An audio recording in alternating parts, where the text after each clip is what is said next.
बंधो मत्संगिन मद्गुरो महाधनम विस्तारक मद्भाग्य मदानंद नमस्तुते वसासु साधुतादायिन अतिनि चोक्षतागर तानमुच्च कदाचिन्नाम प्रेमणा कृतं थयोस्पुर। ओम नमो भगवते वासुदेवाय। ओम नमो भगवते वासुदेवाय। ओम नमो भगवते वासुदेवाय। Today is 1.9.27 to 33. 27. दान धर्मान राज धर्मान मोक्ष धर्मान विभागशः स्त्री धर्मान भगवत धर्मान समास व्यास योगतः. He then explained by divisions acts of charity, the pragmatic activities of a king, and activities for salvation. Then he described the duties of women and devotees, both briefly and extensively.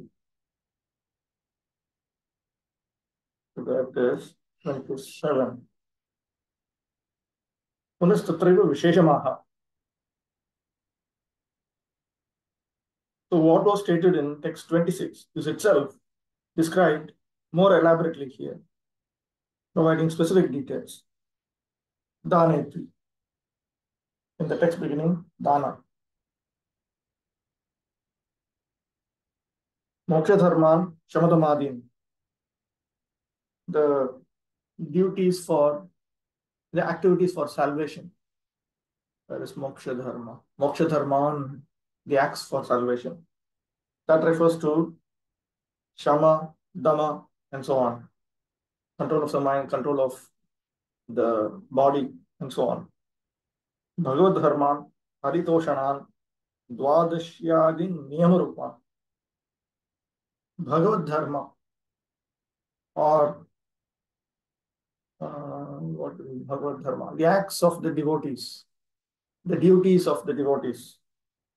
That refers to the niyamas, restrictions pertaining to Dwadashi and so on, which are pleasing to Lord Hari. Samasa Vyaso Sankshepa Vistaro Taveva Yoga Upayo Tatastabhyam.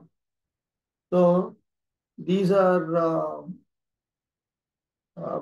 these were presented generally and also explicitly, or briefly and extensively.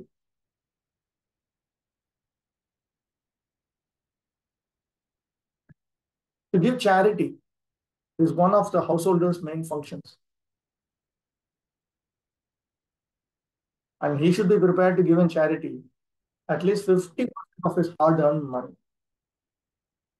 So this is a concept which we should introduce to whoever we are helping to bring into Krishna consciousness right from the beginning. That if you don't perform charity, you will not be able to progress in Krishna consciousness. You will not be able to become free from lust, anger, greed. A brahmachari or student should perform sacrifices, a householder should give charity, and the person in the retired life or in the renounced order should practice penances and austerities. Those are the general functions of all the ashramas or orders of life on the path of self-realization. In the brahmachari life, the training is sufficiently imparted so that one may understand that the world as property belongs to the Supreme Lord, the personality of Godhead. No one, therefore, can claim to be the proprietor of anything in the world. Therefore, in the life of a householder, which is a sort of license for sexual enjoyment, one was given charity for the service of the Lord. Everyone's energy is generated or borrowed from the reservoir of energy of the Lord. Therefore, the resultant actions of such energy must be given to the Lord in the shape of transcendental loving service for Him. As the rivers draw water from the sea through the clouds and again go down to the sea, similarly, our energy is borrowed from the Supreme Source, the Lord's energy, and it must return to the Lord. That is the perfection of our energy. There's something in chat. But people, when they they simply bewildered in this Kali Yuga, living itself is becoming more complicated. That's correct. So let them start with 5% and then 10% every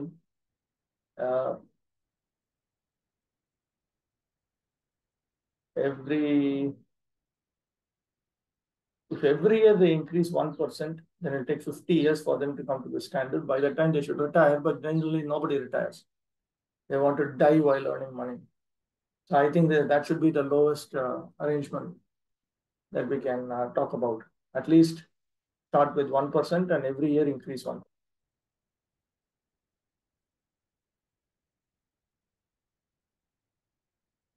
The Lord, therefore, in the Bhagavad Gita 9.27 says that whatever we do, whatever we undergo as penance, whatever we sacrifice, whatever we eat, or whatever we give in charity must be offered to Him, the Lord. That is the way of utilizing our borrowed energy. When our energy is utilized in that way, our energy is purified from the contamination of material inebrities, material defects, the intoxicating defects of material association. And thus we become fit for our original natural life of service to the Lord.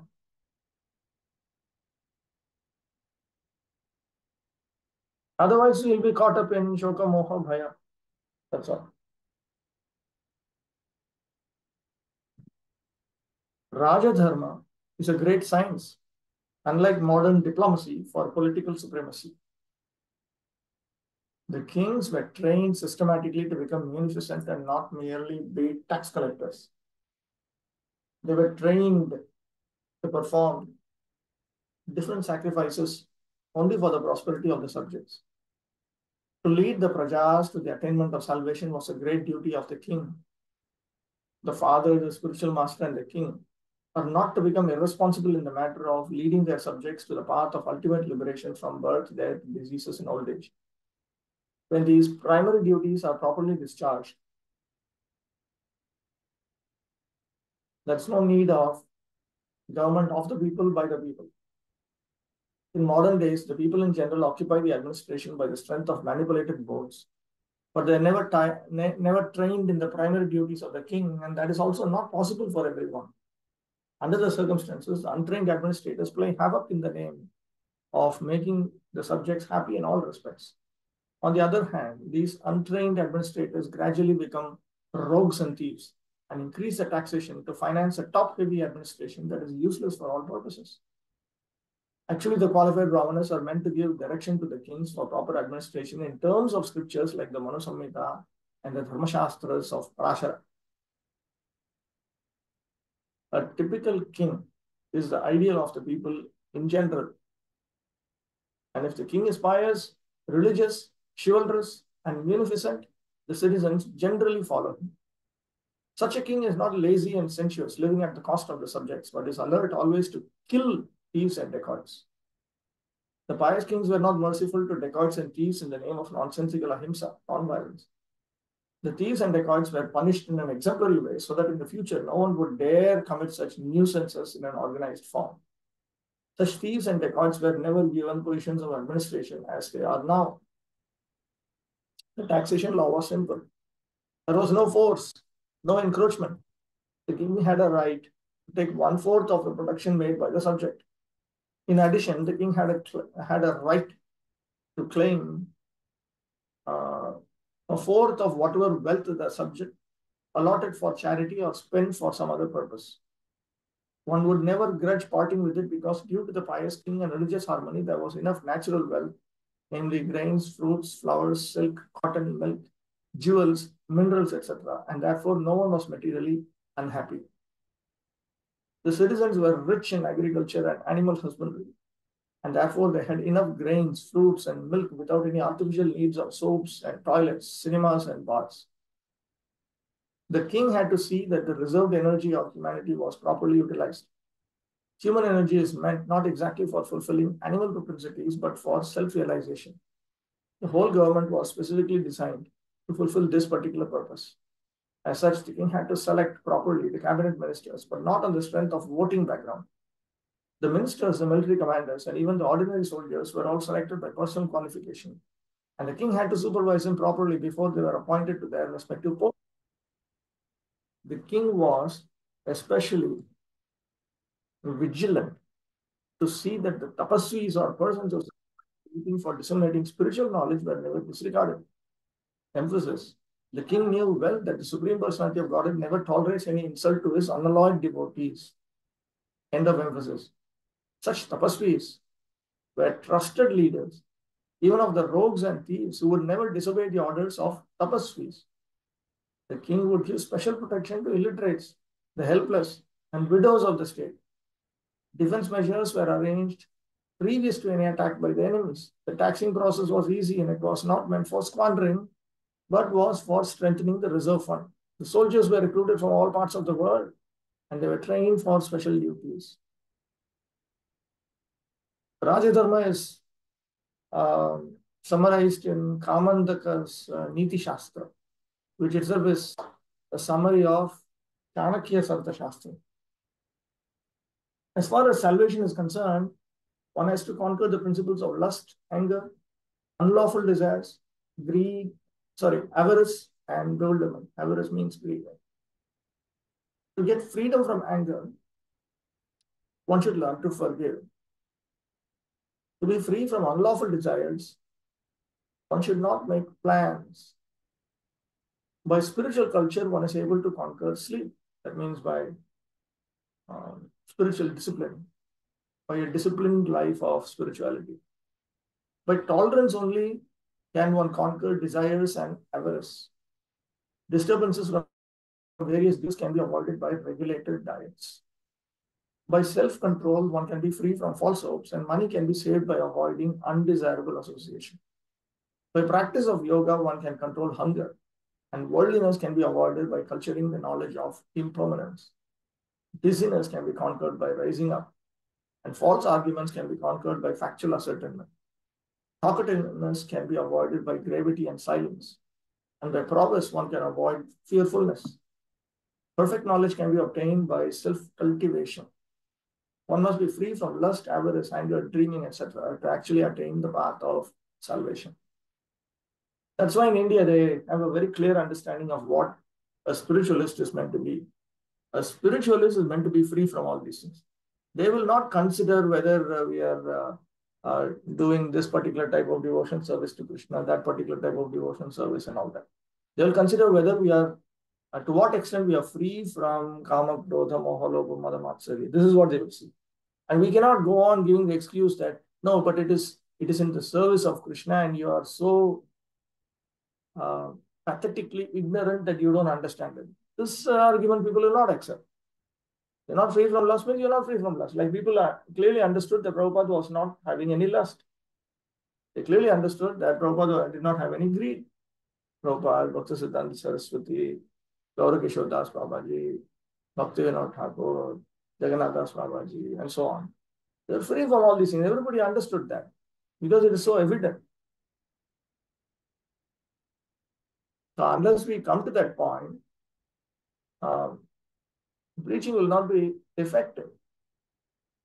It will not be effective as it is meant to be. What is disciplined life? Disciplined life means like we have in Upadeshamrita, like we are taught in Harinam Chintamani. Controlled life.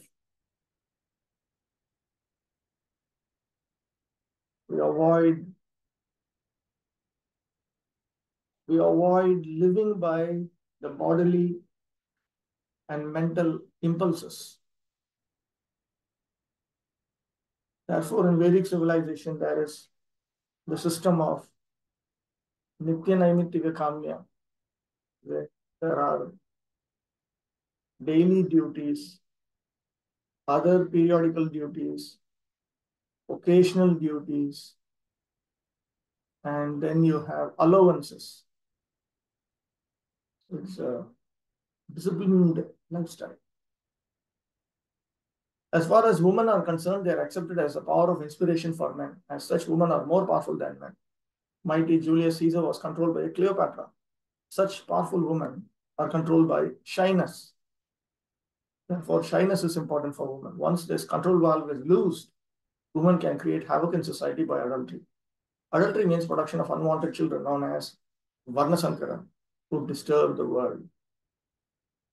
The last item taught by Bhishma Dev was the process of pleasing the Lord. We are all eternal servants of the Lord. And when we forget this essential part of our nature, we are put into material conditions of life. The simple process of pleasing the Lord, for the householders especially, is to install the deity of the Lord at home. By concentrating on the deity, one may progressively go on with the daily routine work. Worshipping the deity at home, serving the devotee, hearing the Srimad Bhagavatam, residing in a holy place, and chanting the holy name of the Lord are all inexpensive items by which one can please the Lord. So there you have sadhu sangha, serving the devotee, serving the more advanced devotee. Nama Kirtan, chanting the holy name of the Lord. Bhagavata Shravan, hearing the Srimad Bhagavatam. Mathuravas, residing in a holy place. Srimurtir Shraddhai Seva, worshipping the deity at home. Thus, the subject matter was explained by the grandfather to his grandchildren. 28. Dharmarthakama mokshamscha sahopayan yathamume nanakyanetihaseshu varnayamasa tattvavid. Then he described the occupational duties of different orders and statuses of life, citing instances from history, for he was himself well acquainted with the truth.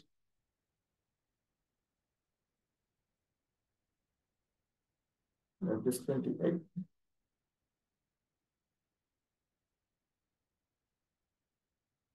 Dharmadinascha yathadhikaram pratiniyat upayas sahitam.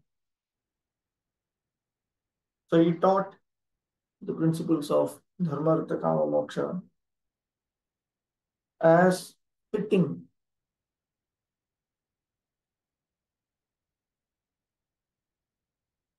along with accessory duties as fitting for the people. Yathavat nana akhyaneshu ye itihasaha teshu yatha santi tatha varnayamasa iti. Then he properly described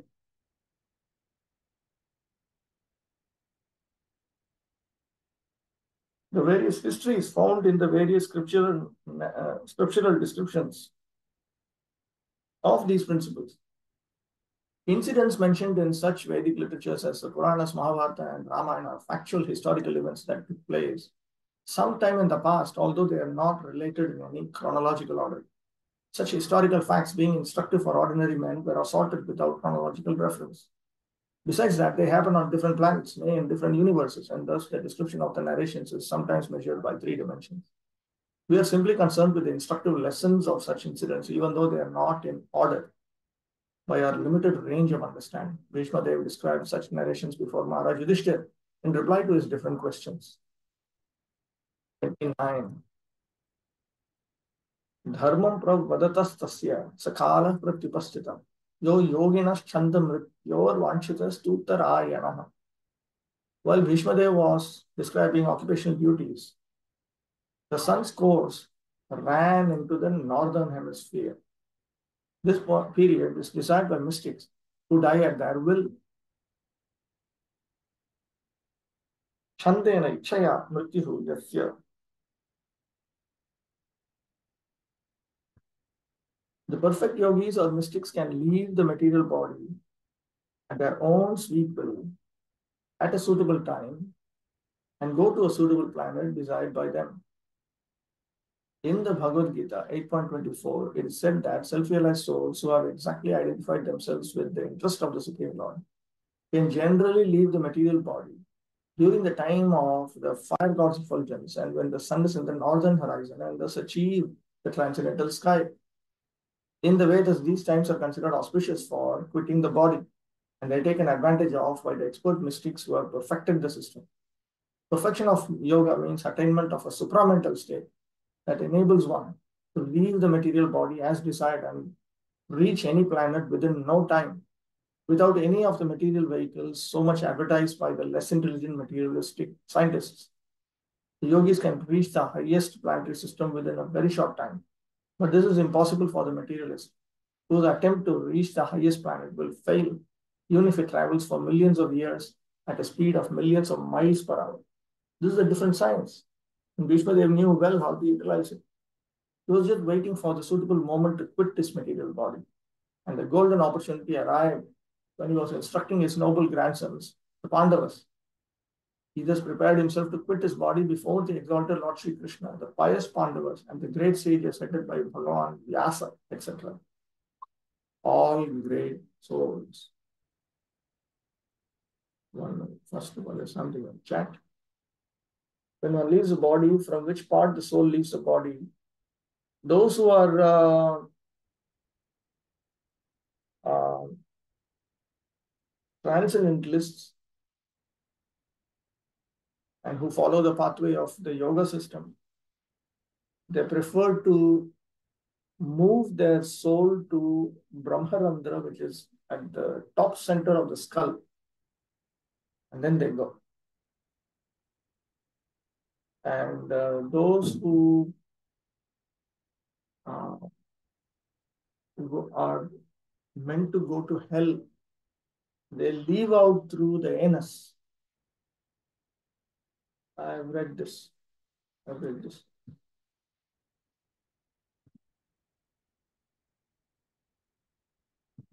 You should die nicely. Okay, Mohan Radhapati. Hare Krishna, Prabhu. So some people ask about Ramayana, why there are so many editions of Ramayana. So what is the exact answer to it? What is so many editions of Ramayana means what? They say that in different parts of India, there are different versions of Ramayana like that. You say. I have not read, of course, but I heard like this. No, different versions means what? Different, there's a Hindi Ramayana, there's a Tamil Ramayana, Telugu Ramayana. That's, you're asking that?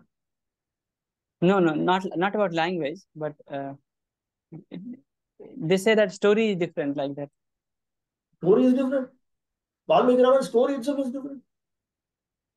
No, he wanted to say, I think, like in Hindi belt, there is Tulsi Raman. In Tamil belt, there is Kamb Raman. In Bengali belt, there is it because there are different Ram Kathas? Let me call it like that.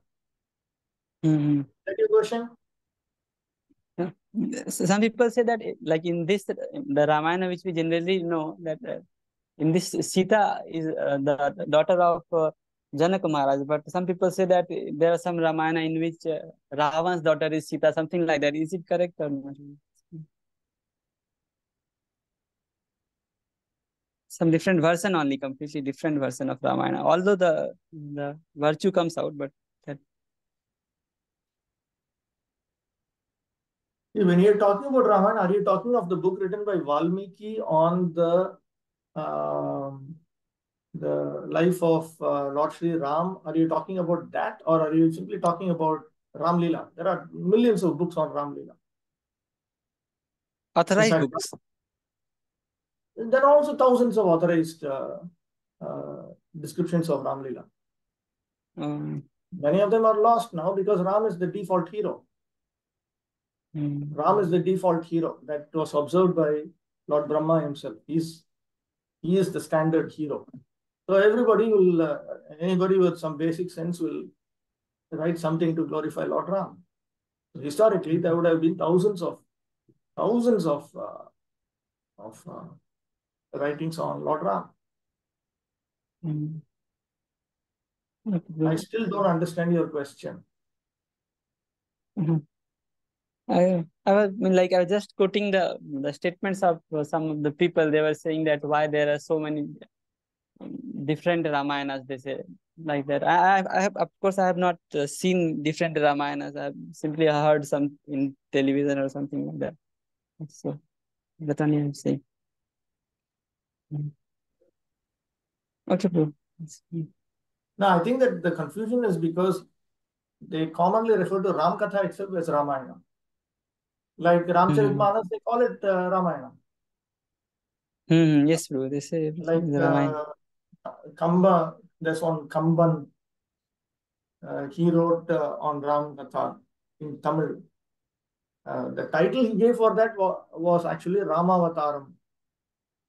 But they still call it Kamba Ramayana. So I'm very sure that from Kerala you'll have some Malayalam book on Ram Leela, and that also they'll call it Ramayana. Ramayana is like a brand. So similarly, some Telugu book also they'll call it Ramayana. And I'm very sure somebody would have written something in Urdu, and they'll call it Urdu Ramayana. Yes, exactly, bro. So therefore, we have to first of all make it very clear. Prabhupada's strategy was go to the source. What is meant to be the source? India's basic problem is it didn't go to the source. So what is the source? The source is Valmiki. Valmiki's Ramayana. First of all, go to the source. You counter check with that. Does that say that or not? Okay.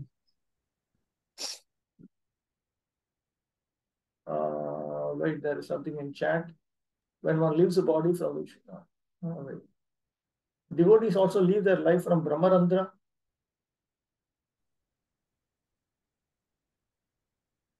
Those who are engaged, this and all we will come across in Bhagavatam at a later point.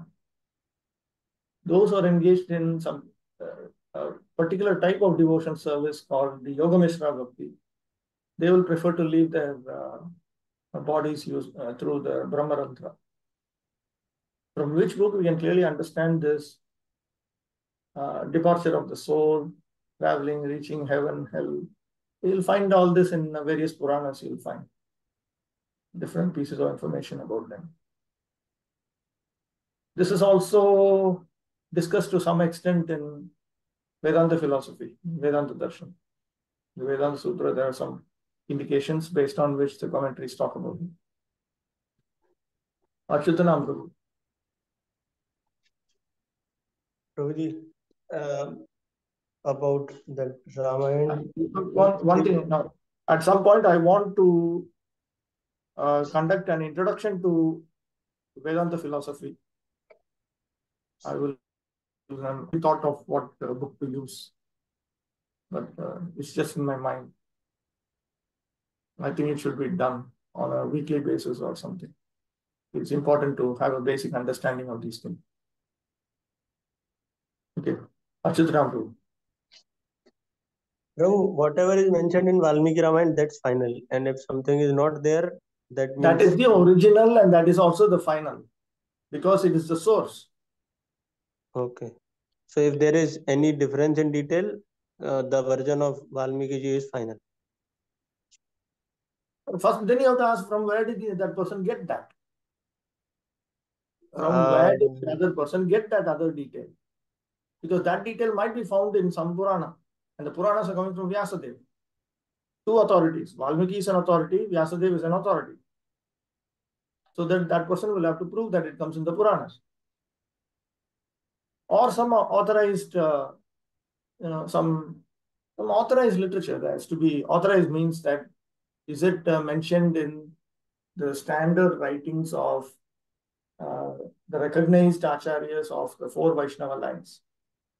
These are things which have to be analyzed. Like this Kevat pastime is very famous. What? Kevat. What is that? He made Lord Ram cross the river on his boat, and he first washed his Lord's lotus feet. Guha. But oh, sorry.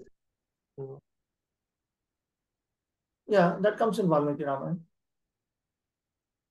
Okay, my mistake.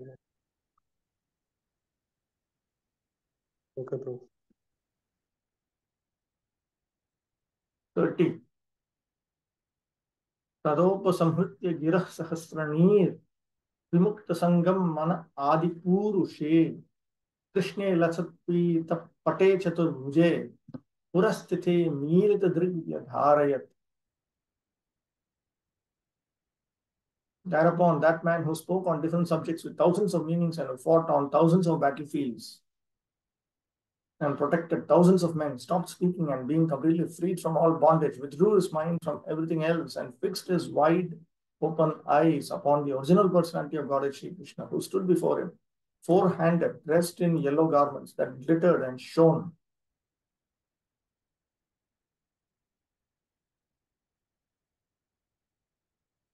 Sahasranir Yudhe Samipasthan Sahasran Rachinaha Nayati Palayati Sahasranir Nishmaha. Sahasranir is a description of Bhishma. It indicates that he protected thousands of chariot warriors situated near him in the battle.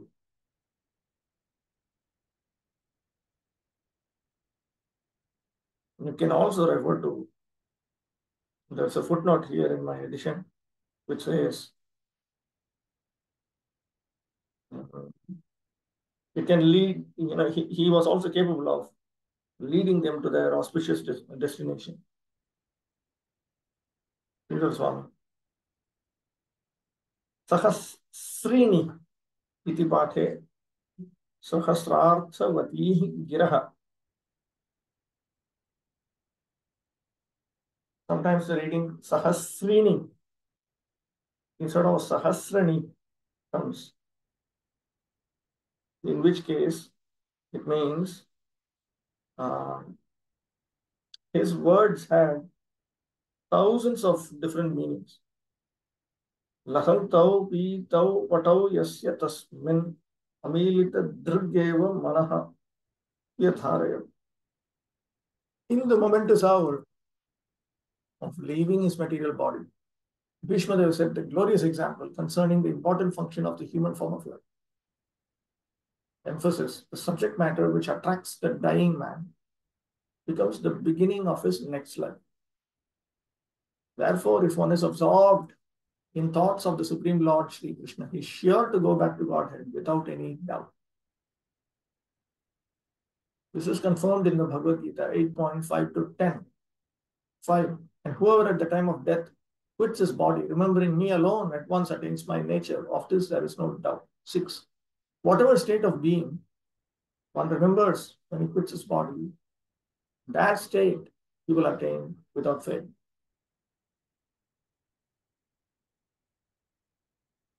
7. Therefore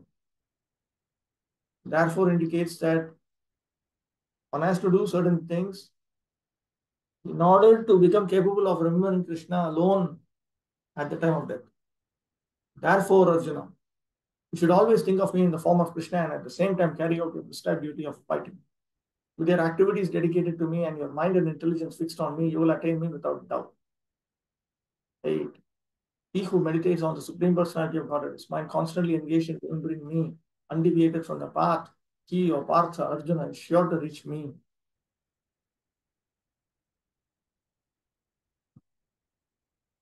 Achyutanam Prabhu.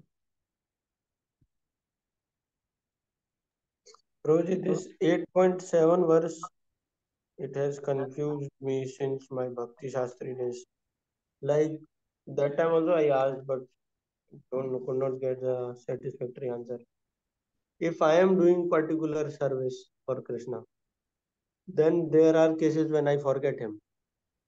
So how is it practically possible to always think of him and then at the same time carry out the prescribed duty or service? A strong sense of love is required here. Like that example is there.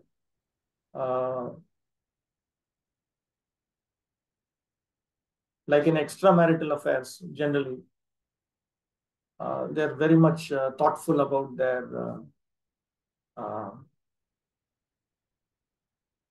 paramour.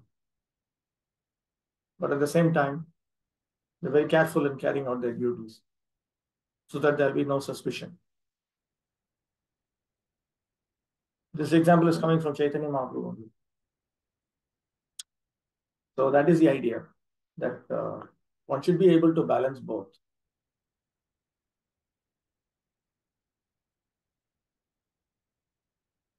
That is specifically, these are all duties meant for parinishtitas, those who are engaged in material activities.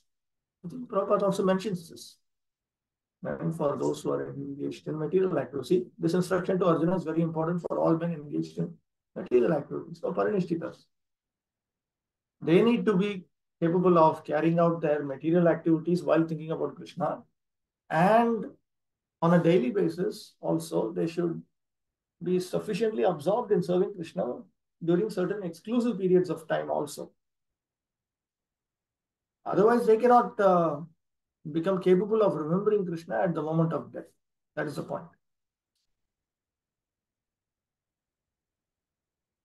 what should be the general practice for us? Thinking always about Krishna. If we are completely absorbed in Shravanam, Kirtanam, Vishnu, Smaranam, Padasevanam, Archanam, Vandanam, Dasyam, Sakyam, Atmanivedanam, each and every one of these is the equivalent of thinking about Krishna.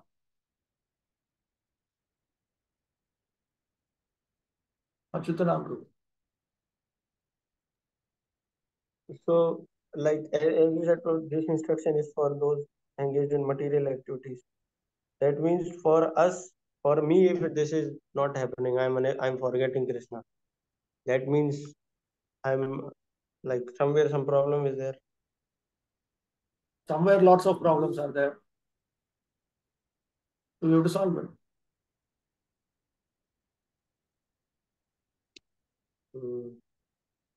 But I'm actually unable. I'm forgetting all the time mostly. Therefore, we need to be in the association. This arrangement has to be worked out. See, the entire process of Bhakti Yoga works through submissive association with those who are more advanced in Krishna consciousness and increasingly chanting Krishna's holy names. That is the method in Kali Yuga. The other processes are very difficult to be accomplished. The other processes are very difficult to accomplish in the proper manner. Meaning, from the scriptures we know that if you correctly engage in Kirtanam, you get this result. If you correctly engage in Shravanam, you get this result. If you correctly engage in Smaranam, you get this result. If you correctly engage in Archanam, you get this result. If you correctly engage in Dasyam, you get this result. If you correctly engage in Sakhyam, you get this result, and so on. But to be able to do Archanam in such a manner that you get the effect that is promised in the scripture is very difficult in Kali Yuga. But if you engage in Nama Kirtana, or specifically Namanu Kirtana, you take up the practice of increasingly chanting the holy names of Krishna with the aim of coming to the point of constantly chanting Krishna's holy name through a particular process, then that process is the only loophole through which we will be able to get out of the clutches of Kali Yuga. Otherwise, the endeavors are very nice. And the endeavors may be pleasing to Krishna also. But they are not sufficient to bring us to this point. If we need to become fully Krishna conscious throughout our life, then there's a process. And I think that if we don't adopt that process, then it becomes very, very difficult.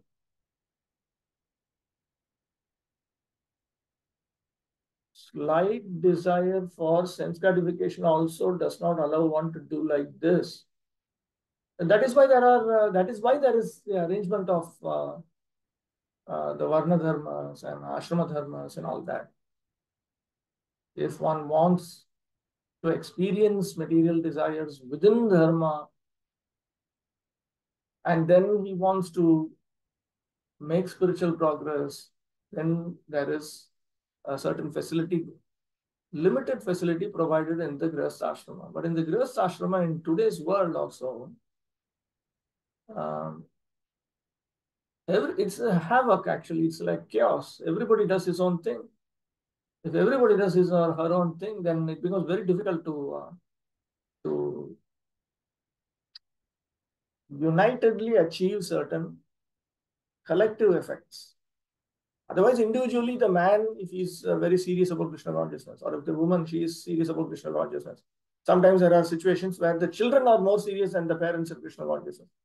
So individually, they may be able to work their way out. But collectively, if they make spiritual progress, then that itself will be very impactful for preaching. For those who have material desires and who do not want to experience them, who want them to be removed, there is no point in entering into Grihastha Ashrama. They should just become more and more focused on the core elements of Bhakti Yoga. And whatever is the loophole towards Maya, they should try to seal it. They should try to stop it. More and more and more. That Krishna will give Krishna will give that intelligence. How to do that. Okay, let's get back. Achyutanam. I'm sorry, bro, to disturb. But this brought one point from, I think, purport number 27, where various remedial measures were given to control this. That should be done. So there it comes to become free from unlawful desires. One should not plan. How is this, bro? Like, I could not get it. This is all Bhishma is talking to the general mass while Like, talking my to Krishna. unlawful desire is I'm lusty. So I'm meditating on some sense object. So how not planning will help? Planning means working on plans to achieve one's fulfillment of material ambitions. So I just So, have to remove that thought.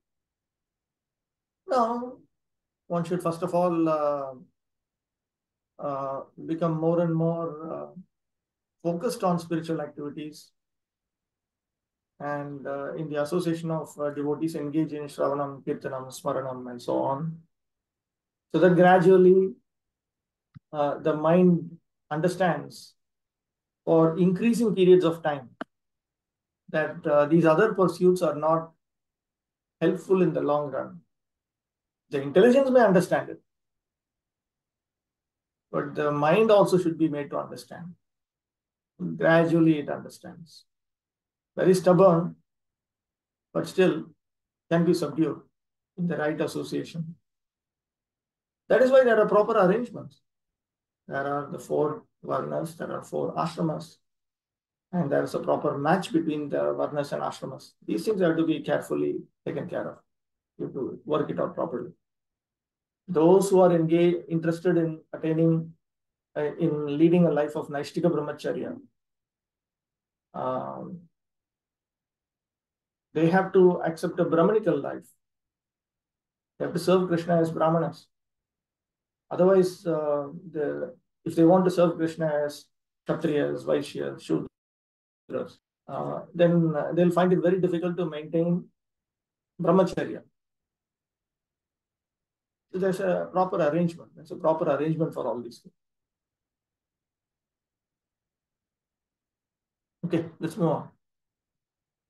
9. One should meditate upon the Supreme Person as the one who knows everything, as he who is the oldest, who is the controller, who is smaller than the smallest, who is the maintainer of everything, who is beyond all material conception, who is inconceivable, and who is always a person. He is luminous like the sun and is transcendental beyond this material nature. 10.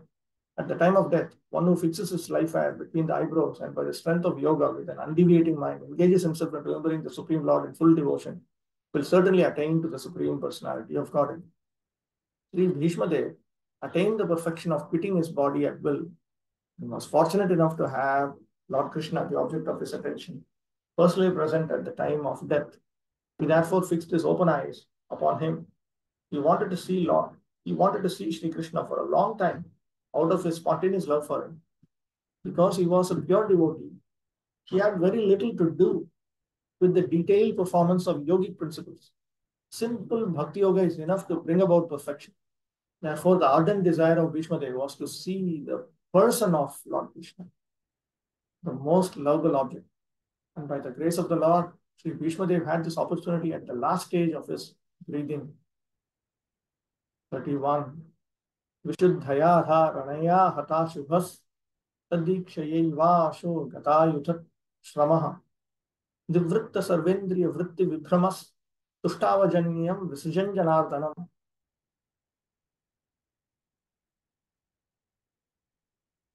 By pure meditation, looking at Lord Sri Krishna, at once was freed from all material inauspiciousness and was relieved of all bodily pains caused by the arrow wounds. Thus, all the external activities of his senses at once stopped, and he prayed transcendently to the controller of all living beings while quitting his material body.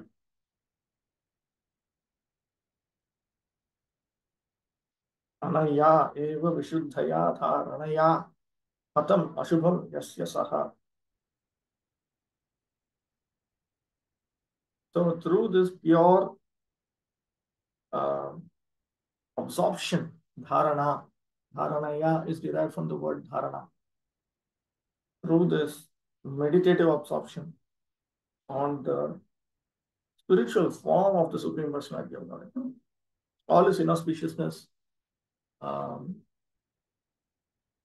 was destroyed.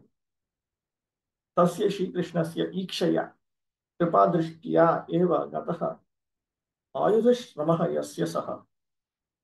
By the merciful glance of this Lord Shri Krishna, his exhaustion due to the weapons were removed.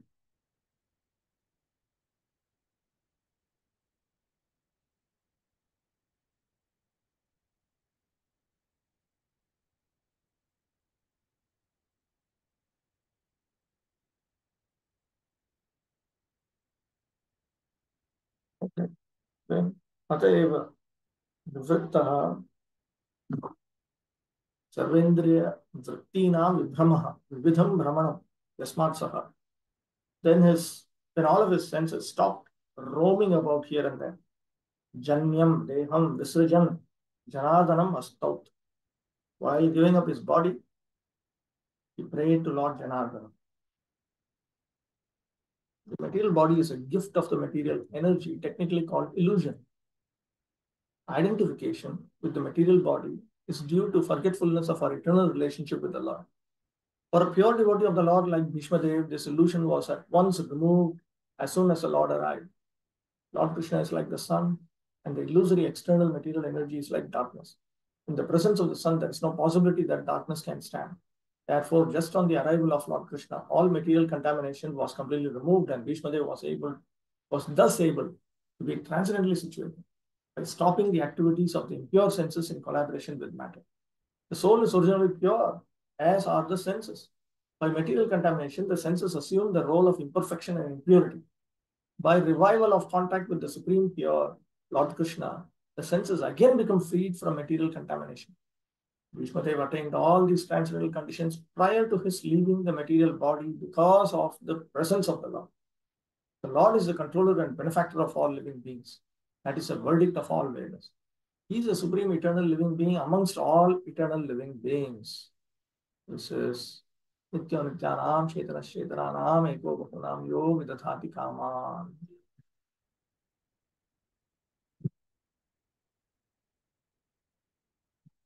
And he alone provides all necessities for all kinds of living beings. Thus, he provided all facilities to fulfill the transcendental desires of this great devotee, Shri Bhishma Dev, who began to pray as follows. 32. Shri Bhishma Vacha. Iti mate rupa kalpita vitrishna bhagavati satvata pungave vibhumni स्वसुखम उपगते क्वचित विहर्तुम प्रकृतिमुपे युषि यद भव प्रवाह. Bhishma Dev said, let me now invest my thinking, feeling, and willing, which were so long engaged in different subjects and occupation duties, in the all-powerful Lord Shri Krishna. He is always self-satisfied, but sometimes, being the leader of the devotees, he enjoys transcendental pleasure by descending to the material world, although it is from him only that the material world is created.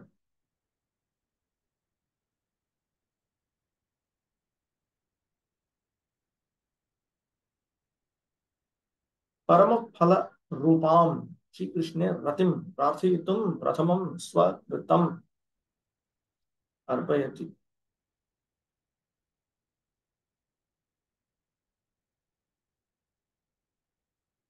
In order to pray to Lord Shri Krishna for attachment to him, which is a supreme result that can be prayed for, he first of all offers everything of himself.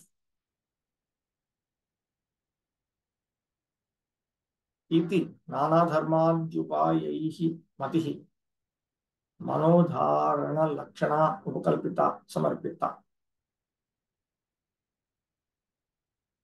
So,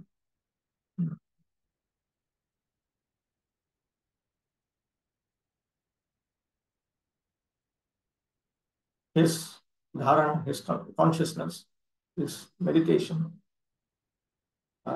his state of mind, which was fixed on so many different subjects by which one can attain dharma, artha, kama, moksha through so many different ways, is now being offered to Krishna.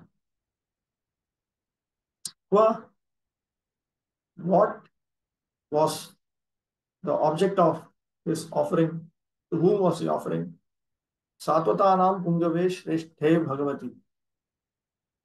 He offered his mind. He was thinking his mind. His thought process was fixed on Bhagavan, who is the best of the Sattvatas. Vitrishna, Nishkama. Where is the word Vitrishna? Vitrishna. And he's offering his thinking to the Lord without any desire for any form of sense enjoyment. Avitrishna iti vakshedaha. Upakalpita vitrishna can also be split into upakalpita avitrishna. So when avitrishna is used, then avitripta ityarthaha. The implication is now he is fixing his mind on the Supreme Lord, which will not lead to any satiation. It will not lead to any boredom. He will never feel, okay, it is enough. I've been looking at Lord Sri Krishna. Now I'm bored. Vigataha bhuma yasmat tasmin.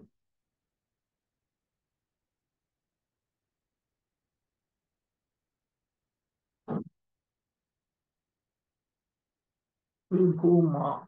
Where is that? Vibhumi, unto the great. Yam apekshya anyatra mahatvam nasti ityartha. Vibhuma indicates that he is the greatest. There is no one else as great as him.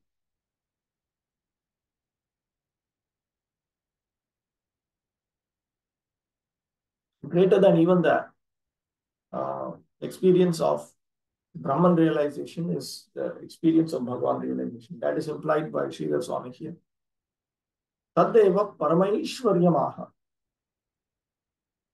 And that supreme opulence is now, opulence of the Lord is now described here. Swasukham, Swaswarupa Bhutam Paramanandam Upagate Praptavatyeva. The Supreme Lord enjoys his own transcendental pleasure.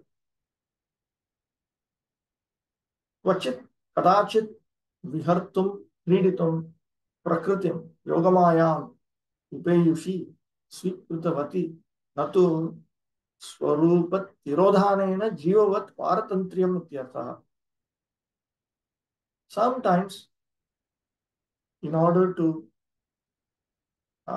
engage in his pastimes, he accepts Yogamaya.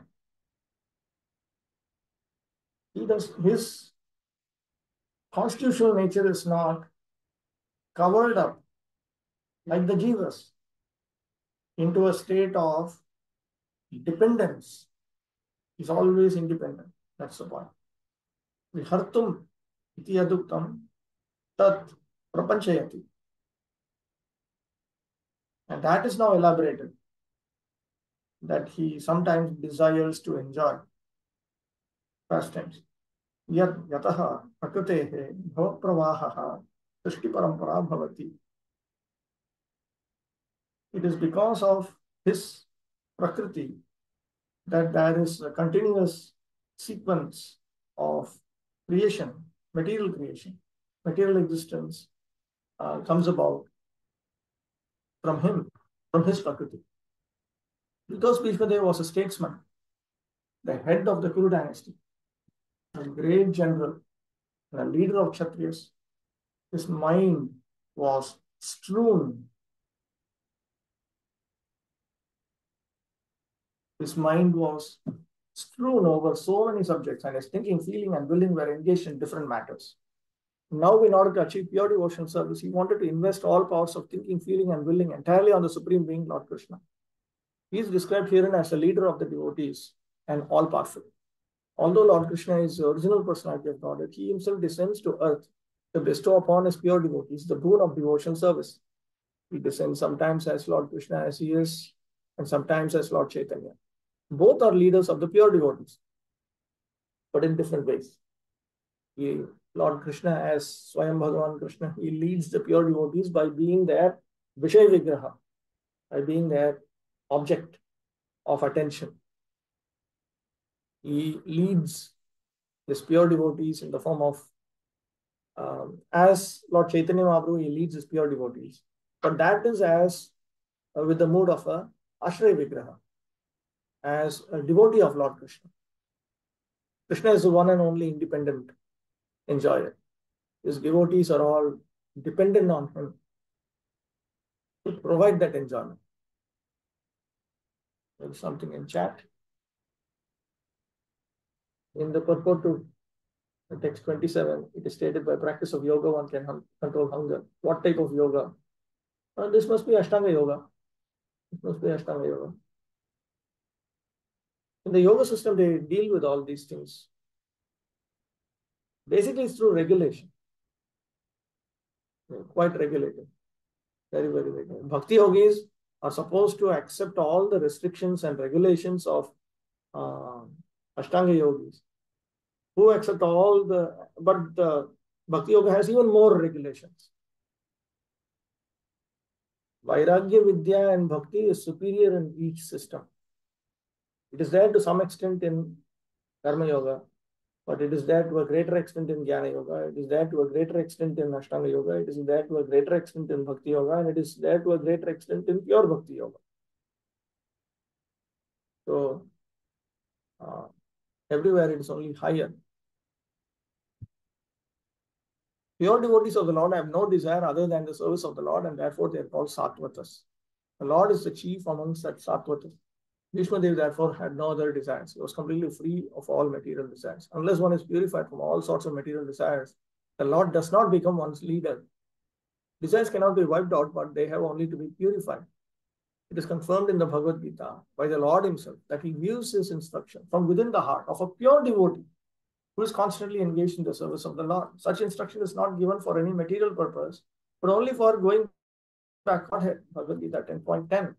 For the ordinary man who wants to lord it over material nature, the Lord only sanctions and becomes a witness of activities. Vadrashta and Anumanta. That is the only role taken by the Lord regarding all the conditioned souls as a general principle. But as an exception, for those who want to purely serve the Lord and attain the perfection of that pure devotion service, then he goes one step further and he becomes actively involved. But he never gives a non-devotee instructions for going back to Godhead. That is the difference in dealings by the Lord with different living beings, both the devotee and the non-devotee. He is the leader of all the living beings, as the king of the state rules both the prisoners and the free citizens. But his dealings are different in terms of devotee and non-devotee. Non-devotees never care to take any instruction from the Lord, and therefore the Lord is silent in that case, although he witnesses all their activities and awards them the necessary results, good or bad. The devotees are above this material goodness and badness. They are progressive on the path of transcendence, and therefore they have no desire for anything material. The devotee also knows Sri Krishna as the original Narayana, because Lord Sri Krishna, by his plenary portion, appears as the Karanodakshai Vishnu, the original source of all material creation. But the Lord also desires the association of his pure devotees, and for them only the Lord descends to the earth and enlivens them. The Lord appears out of his own will. He is not forced by the conditions of material nature. He is therefore described here as the Vibhu, or the Almighty, for he is never conditioned by the laws of material nature. We don't hear anyone, Lord gives them direct instruction. What is the meaning of this question? You said from the heart, he gives the instructions to the pure devotees. He gives instructions to the pure devotees to go back to Godhead. He does not give this instruction to go back to Godhead to the non-devotees. He does not become actively involved with the activities of the non-devotees. His dealings with the non-devotees is strictly in terms of what they deserve materially, because that's what they want. That's all. So only going to back to Godhead, or some detail also he may give For whom? to the devotees. If there are devotees, there are pure devotees, there are perfect pure devotees. So we are just talking about devotees. No, First pure of all, when you devotees. talk about for pure devotees, he gives all kinds of help. He gives all kinds of help, all kinds of help. Of course, whatever they want will be only inside the realm of pure devotion service to Krishna. So Krishna helps them serve him the way they want to serve him. That's all.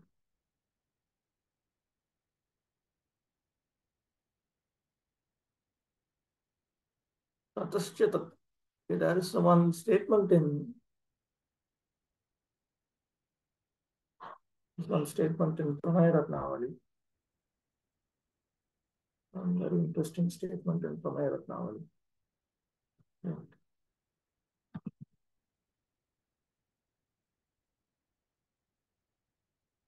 Let me trace it up.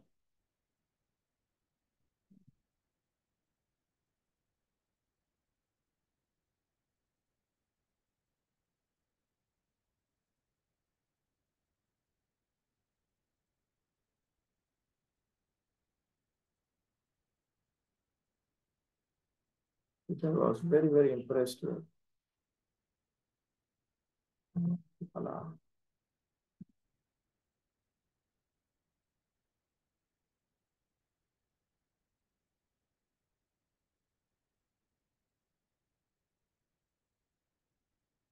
कृष्णावाप्ति फला भक्तिर एकांतात्राभिधीयते ज्ञान वैराग्य पूर्वासा फलम सद्यः प्रकाशयेत्.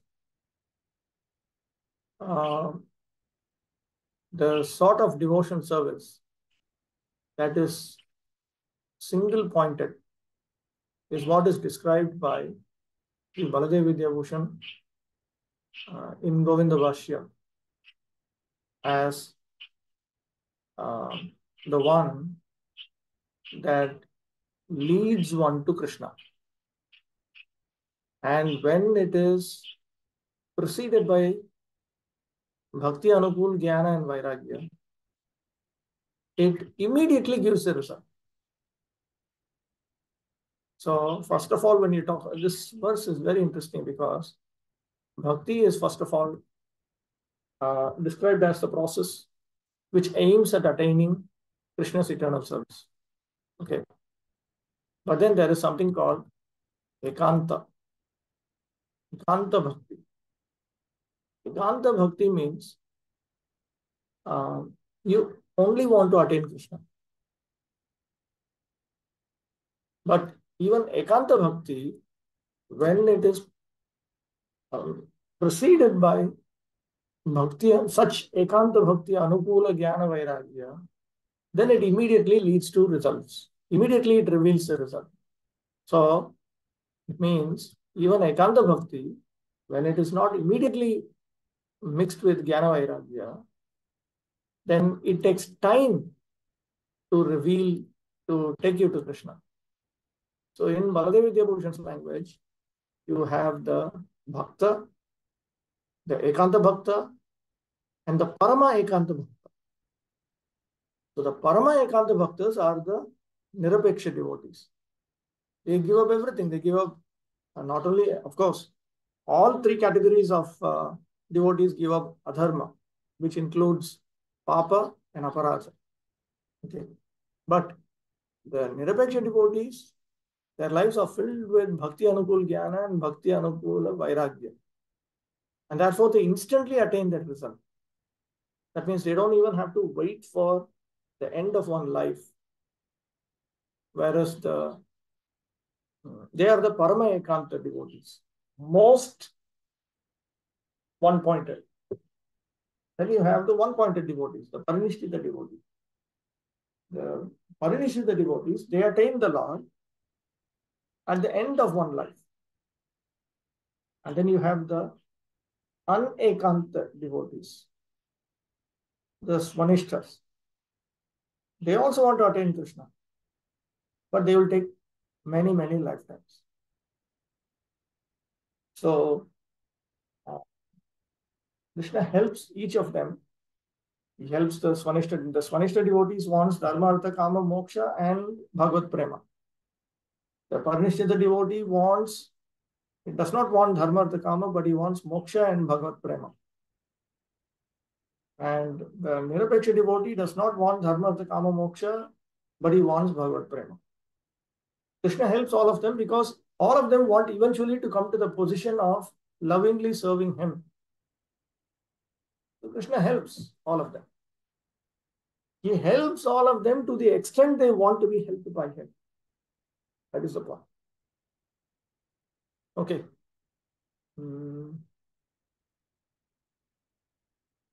Bhagavad Dharma refers to the various items of bhakti. This is separate from Moksha Dharma, not Shraushtyam and Shraishtyam.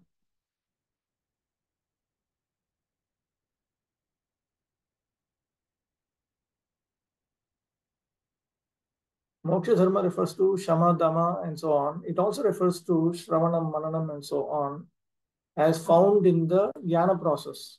In the Jnana process, there is study, which is referred to as Shravana.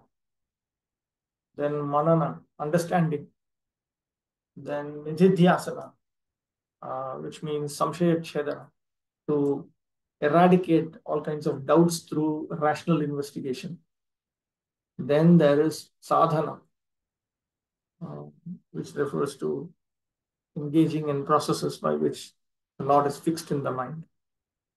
Bhagavad Dharman, Pancharatra Uttan, Haritoshakan, Bhakti Rupan.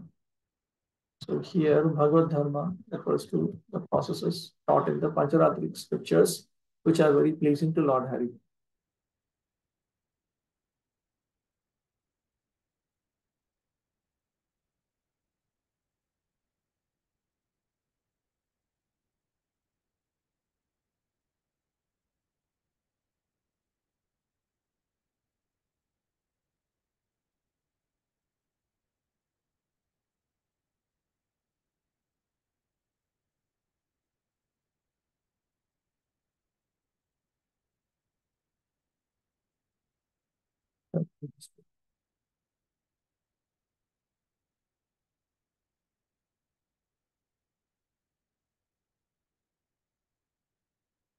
Jiva Goswami notes that the yogis, they are determined to meditatively remember the Supreme Lord.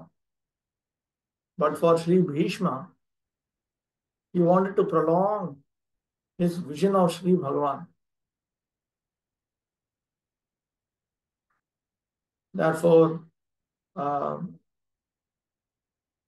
this desiring to depart at the time of Uttarayana, that was simply a pretext for him.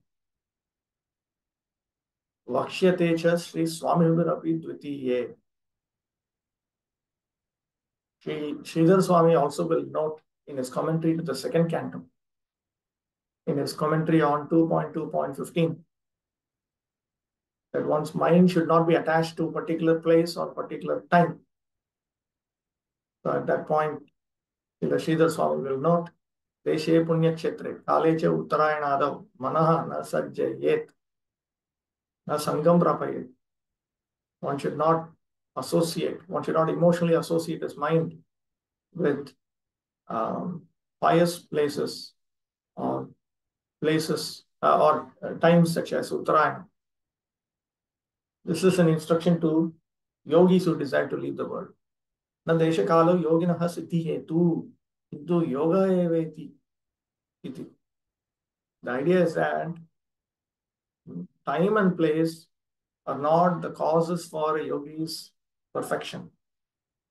His engagement in yoga itself is that. It's itself the cause for his perfection.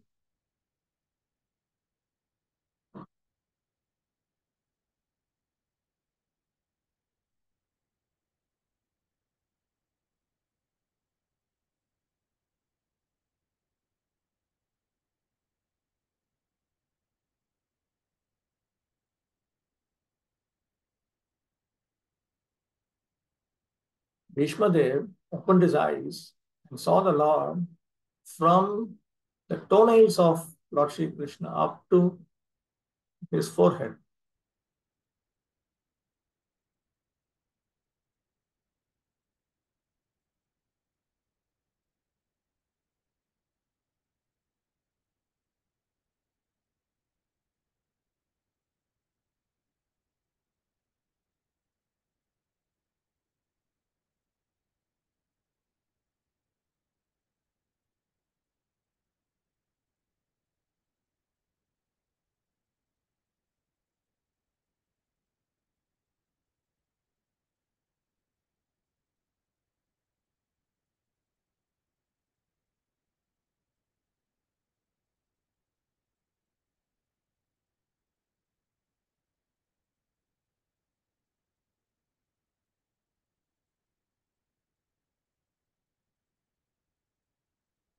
In text 32, the word Satvata Pungave indicates that Lord Sri Krishna was the actual object of the dharana, intense meditation of Sri Bhishma. It's amazing that Bhishma is able to engage in dharana while on a bed of arrows. No wonder the elites of the universe came to see him at that moment.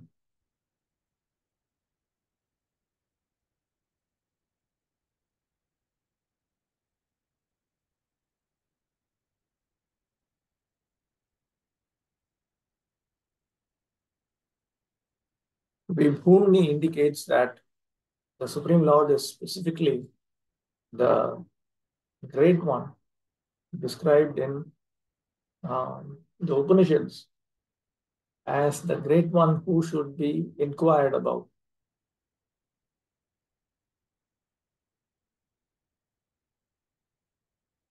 The word Kvachit indicates that sometimes he descends as the Purushavatars.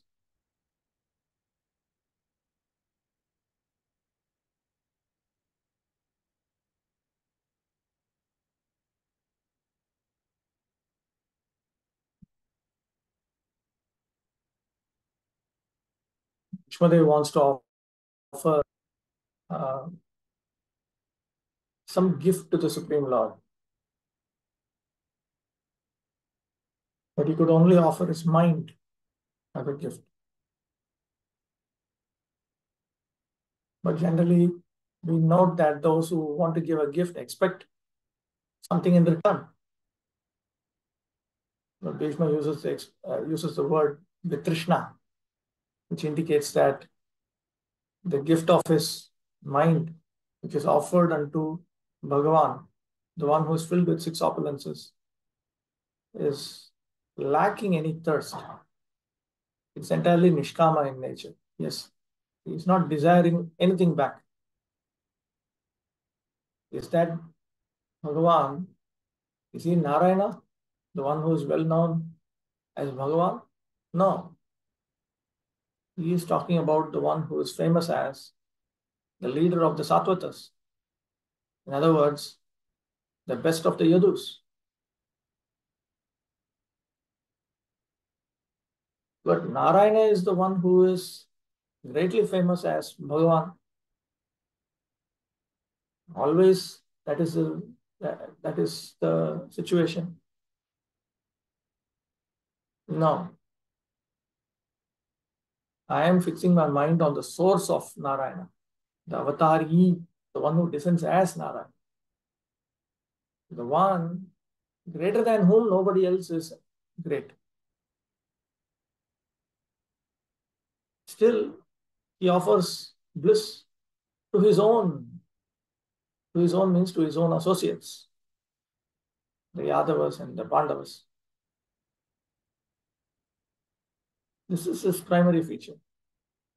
The secondary feature is that he glances at Maya, which generates Mahatattva and so on, which starts transforming downwards into Mahatattva, Ahankara, and so on, one by one by one. And that entire Srishti Parampara, that sequence of creation begins. The implication is the Purusha avatars, because of whom all of these activities of material creation happen, are simply his incarnations.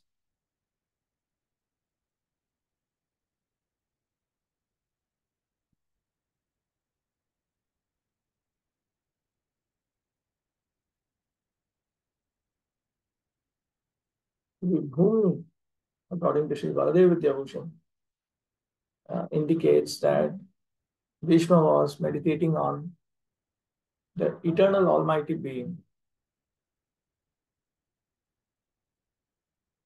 He grants the blissful pastimes, the bliss of his pastimes, to his own associates, the Yadavas and the Pandavas. Sometimes he contacts Prakriti by glancing at her through his swa, which refers to his swamshas. And because of that Prakriti, there is the flow of material existence, which refers to the sequence of the activities of creation. Okay, let's stop with that.